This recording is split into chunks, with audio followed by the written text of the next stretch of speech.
Assalamualaikum warahmatullahi wabarakatuh. Selamat pagi sobat semuanya. Saya Dr. Efriadi Ismail, spesialis paru konsultan. Hari ini kita akan berbicara tentang bagaimana fenomena penggunaan rokok dan vape di Indonesia yang semakin hari semakin meningkat. Nah, bersama saya ada Dr. Feni Fitriani Taufik, spesialis paru konsultan. Beliau adalah staf Departemen Pulmonologi di Persahabatan yang concern sekali dengan dunia rokok dan vape ya. Nah, Dr. Feni, ini kita melihat di Indonesia sekarang penggunaan vape sangat meningkat ya. Dan banyak yang mengatakan kalau vape ini jauh lebih aman dibanding dengan rokok konvensional. Nah, menurut Dr. Penny sendiri bagaimana? Ya, benar, Dr. Efriadi. Terjadi peningkatan 10 kali lipat loh penggunaan vape dalam kurun waktu 10 tahun. Kita lihat memang vape ini dibuat ada misinformasi yang disampaikan ya, yang dikatakan less harmful, safer than dibanding rokok konvensional. Jadi seolah-olah dikatakan ini lebih aman loh dibanding rokok yang sudah ada, padahal itu bahayanya sama. Dan rokok elektronik ini juga dibuat menarik untuk generasi muda karena teman-teman bisa lihat ya macam-macam bentuknya, macam-macam warnanya, sehingga membuat generasi muda tuh penasaran ini apa sih, padahal nanti kita bahas ya banyak sekali juga kandungan-kandungan yang sama dengan rokok konvensional, hanya saja jumlahnya lebih sedikit, namun jumlah yang sedikit itu bukan berarti dia aman buat tubuh kita. Nah, Dok, terkait dengan regulasi ini, berbagai negara kan sudah menyampaikan bahwasanya mereka nge-ban vape gitu ya, dilarang gitu kan. Lalu bagaimana situasi di Indonesia pada saat sekarang ini? Kalau Indonesia pada saat ini belum ya, belum ada larangan atau ban seperti yang dilakukan oleh beberapa negara tetangga kita ya terhadap rokok elektronik ini. Walaupun kita dari segi kesehatan tahu ya dok ya potensi bahayanya untuk generasi muda, potensi bahaya kecanduan juga seperti rokok konvensional dan bahkan potensi bahaya sebagai gerbang masuk obat-obatan, obat-obat terlarang, narkoba itu juga bisa terjadi melalui rokok elektronik. Jadi kalau kita sih concern sekali ya tentang bagaimana pengaturan rokok elektronik ini di Indonesia demi untuk keamanan generasi muda kita. Nah, Dok, sebetulnya poin-poin penting yang cenderung mengatakan kalau vape ini sebetulnya tidak aman. Kira-kira komposisi apa sih yang membuat ini seakan-akan suatu hal yang dikatakan sebagai pengganti rokok dan tidak berbahaya dan tidak membuat kecanduan gitu dok ya, gimana dok? Ya, dikatakan rokok elektronik itu hanya uap, tapi kalau hanya uap itu tidak sama loh dengan uap yang kalau kita ngerebus air terus keluar uapnya. Pada rokok elektronik itu juga mengandung nikotin yang menyebabkan adiksi, sama seperti pada rokok konvensional. Juga ada bahan-bahan berbahaya yang seharusnya tidak masuk ke dalam tubuh kita. Contohnya, jadi tetap menimbulkan adiksi ya, kecanduan dok ya? Ya, tetap menimbulkan adiksi. Bahkan di penelitian yang kita lakukan, Dr. Efriadi, itu pada lelaki muda yang menggunakan vape itu sudah terjadi kecanduan 76%. Tinggi sekali pemirsa ya kecanduannya. Jadi sebetulnya ini menjadi masalah bagi kita. Kita belum selesai dengan rokok konvensional, sekarang dihadapkan dengan vape dok ya. Lalu gini dok, nah kira-kira ada beberapa orang yang mengatakan bahwasanya saya mencoba berhenti merokok dengan menggunakan vape ini. Apakah ini suatu hal yang dibenarkan atau yang menyesatkan dok? Oke, kalau dari WHO dan PDPI ya, sejauh ini kan tidak merekomendasikan rokok elektronik itu sebagai alat berhenti merokok karena bukti ilmiahnya tidak kuat bahwa itu bisa membuat orang berhenti. Nah, mungkin ada yang mencoba berhenti dengan rokok elektronik, tapi seringkali menjadi dual user. Dual user itu adalah pengguna ganda, dia mengurangi rokok konvensional dan menggantinya dengan rokok elektronik, tapi sebenarnya sama-sama menggunakan untuk mencukupi kebutuhan nikotin yang diperlukan tubuhnya. Namanya dia juga sudah adiksi kan, jadi ya kanan kiri, rokok konvensional tetap, rokok elektronik juga tetap. Dan keamanan penggunaan jangka panjang untuk rokok elektronik ini sampai sekarang belum bisa dibuktikan. Jadi kalau dikatakan bisa menggantikan rokok konvensional yang bahayanya lebih besar, seolah-olah digantikan dengan rokok elektronik yang katanya lebih aman, itu sama sekali tidak benar. Gitu dok ya. Nah, terkait dengan dampaknya ya, terutama di penyakit respirasi dok. kalau rokok yang konvensional kan kita tahu tuh banyak dicantumkan di apa nama itu di bungkus rokoknya. Kemudian problemnya adalah vape ini kan dengan kemasan yang macam-macam dok ya. Nah kira-kira dampak yang signifikan pada paru dan organ lainnya itu bagaimana dok?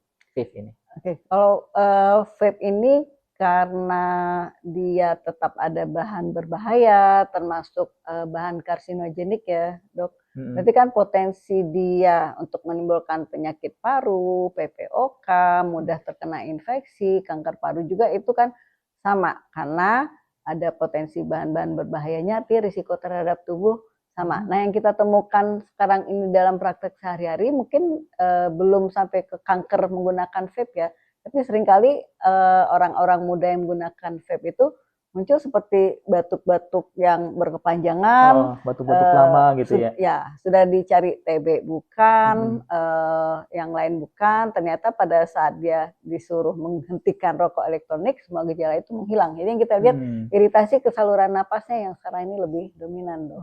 Gitu dok ya. Mungkin karena penggunaan vape ini kan belum lebih dari puluhan tahun ya, jadi mereka masih menganggap ini aman gitu dok ya. Nah dok, terkait ini kan kita sudah mengetahui sih bahwasanya vape dan rokok konvensional ini banyak masalah di kemudian hari. Lalu kita bagaimana sih tipsnya bagi teman-teman kita di luar sana yang ingin berhenti ngerokok atau nge-vape supaya mendapatkan hasil yang maksimal dok? Ya, sama ya dok, kayak kita di bulan Ramadan ini dok. Kalau pasien-pasien kita yang di klinik kan pertama modalnya kan harus punya motivasi dulu. Ya, niat dulu dok. Niat dulu, nggak bisa niat didatangkan dari orang lain. Gitu. Jadi harus punya niat dulu, kemudian punya strategi. Mau mengurangikah atau menghentikan seketika? Kalau menghentikan seketika itu akan mudah buat yang penggunanya masih ringan. Masih ece-ece gitu dok ya. Tapi kalau misal sudah menggunakan vape-nya lama atau rokok konvensionalnya lama, disarankan untuk berhentinya bertahap atau mengurangi jumlahnya secara bertahap. Kemudian cari lingkungan juga benar ya dok ya. Ya lingkungan pergaulan dok ya. Lingkungan pergaulan. Jadi kalau mau berhenti merokok ya teman-temannya cari yang nggak ngerokok karena pengalaman kita lingkungan sangat besar pengaruhnya. Kalau sendiri niatnya berhenti kuat begitu ketemu teman niatnya bubar. Ya karena biasanya dari pengalaman kita menangani di klinik upaya berhenti ngerokok, yang masalah utama adalah teman-teman ya. Biasa teman-teman jadi kayak setan gitu yang merayu, ayo dong ngerokok lagi gitu dok ya. Nah dok, itu kan tadi dengan niat ya, yang pertama niat, kemudian ada teknik-teknik tadi yang sudah dokter sebutkan. Lalu adakah obat yang bisa kita berikan untuk menunjang gimana dia supaya bisa menurunkan kadar nikotinnya dok? Ada. Sekarang ini di Indonesia sudah ada masuk obat nikotin replacement terapi ya dok, yang bentuknya di Indonesia seperti permen karet. Nah itu kita juga pernah gunakan ya. White ya. Ya mirip-mirip. Boleh sebut merek kan? Oh boleh ya. Barangkali bisa. Ya. Nah itu ada cara penggunaannya sehingga kebutuhan nikotin dari rokok konvensional maupun dari rokok elektronik itu dapat digantikan dengan nikotin replacement terapi yang ada pada obat atau permen karet tersebut. Dosisnya terukur dan kita gunakan secara bertahap dan ada aturannya. Jadi kalau kekhawatiran nanti malah saya ketagihan sama obatnya itu nggak terjadi karena kita ada cara penggunaannya.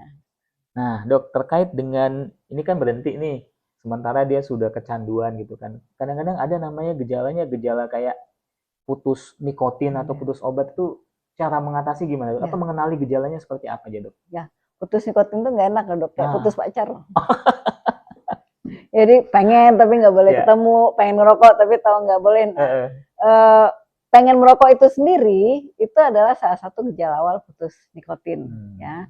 Kemudian yang sering terpengaruh itu juga mood dan kemampuan berpikir, susah konsentrasi, susah tidur, moodnya nggak baik, mudah marah, mudah sedih dan depresi itu adalah gejala putus nikotin yang sering menghambat orang-orang yang berkeinginan kuat buat berhenti merokok tapi nggak bisa. Nah, cuma yang perlu diketahui juga gejala itu sih kurang lebih 4 minggu ya atau 1 bulan. Bisa 1 bulan dok ya? Ya bisa 1 bulan. Nah, kadang 1 bulan ini yang membuat orang nggak tahan. Jadi alih-alih menahan untuk tidak merokok ya akhirnya ambil jalan pintas ngerokok lagi aja gitu. Jadi itu yang kadang perlu dipahami perlu dibantu obat, perlu juga pendampingan, baik dari profesional bahkan keluarga, teman-teman ya. Ya.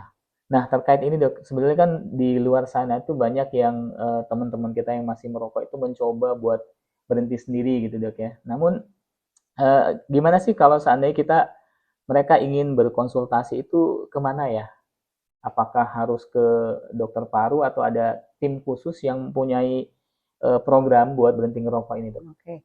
Kalau di data-data kan dikatakan 70% orang yang mau berhenti itu, yang berhasil berhenti itu kan hanya 10%-nya ya dok. Dari 70%, 10% yang berhasil ya? Jadi kita lihat memang ada yang berhasil berhenti sendiri, tapi banyak yang nggak bisa karena tadi multifaktor itu. Nah, kalau untuk membantu, kita nih di Rumah Sakit Persahabatan ada klinik berhenti merokok yang siap membantu teman-teman, baik pengguna vape ataupun rokok konvensional, supaya berhenti merokok sebelum sakit.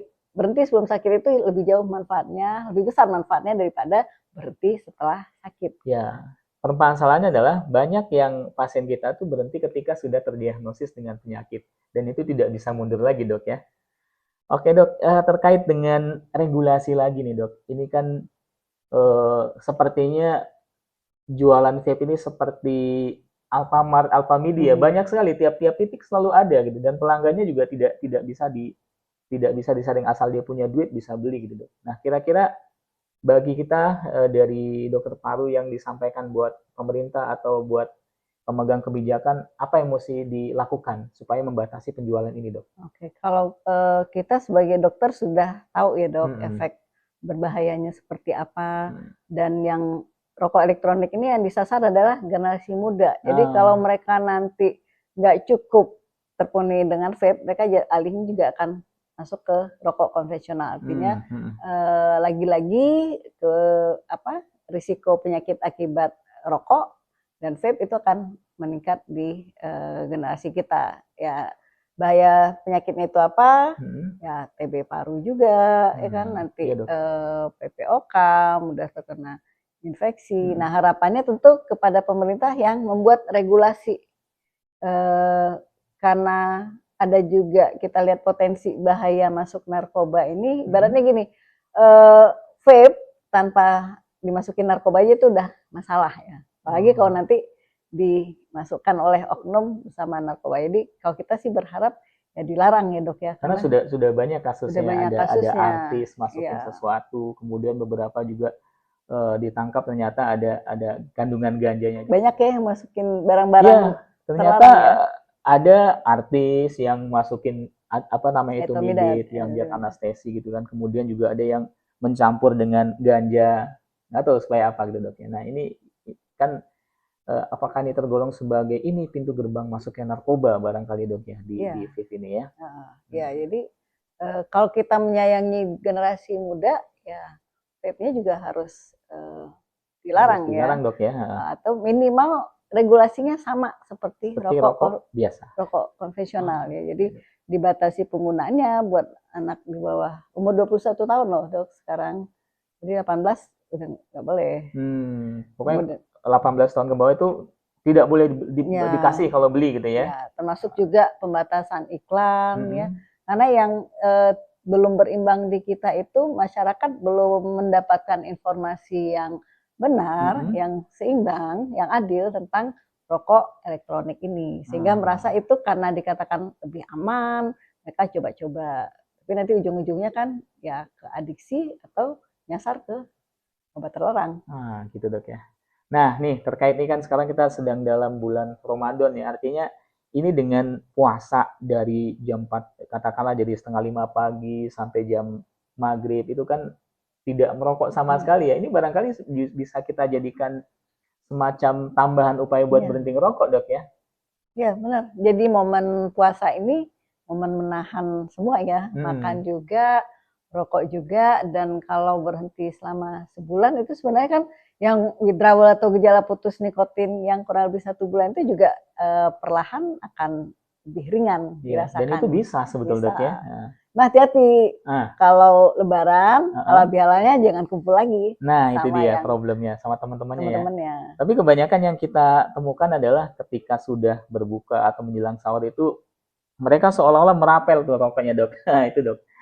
Nah, jadi gimana suggest-nya itu satu itu sarannya? balik ke niat ya. Iya dok.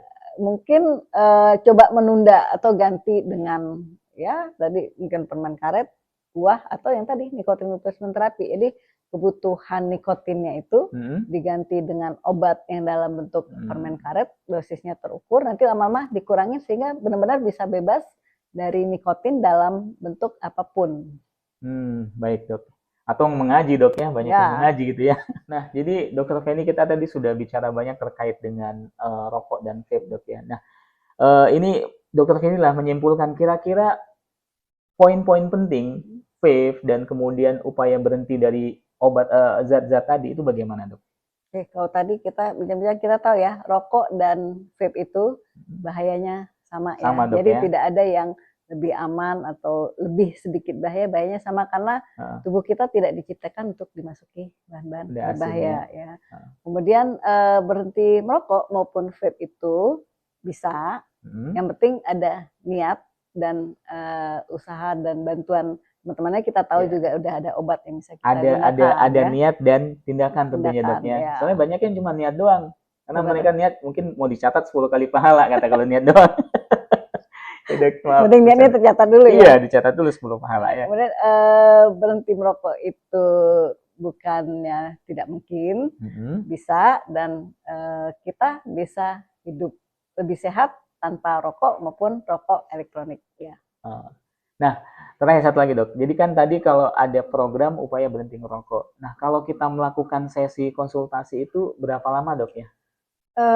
Kalau program di rumah sakit kita kan berlangsung selama 3 bulan ya dok. 3 bulan 3 bulan dengan 4 kali konseling selama 3 bulan tersebut, ditangani oleh dokter ahli yang berpengalaman. Kita juga gunakan obat-obatan, ada alat ukur juga untuk melihat beneran sudah berhenti atau belum.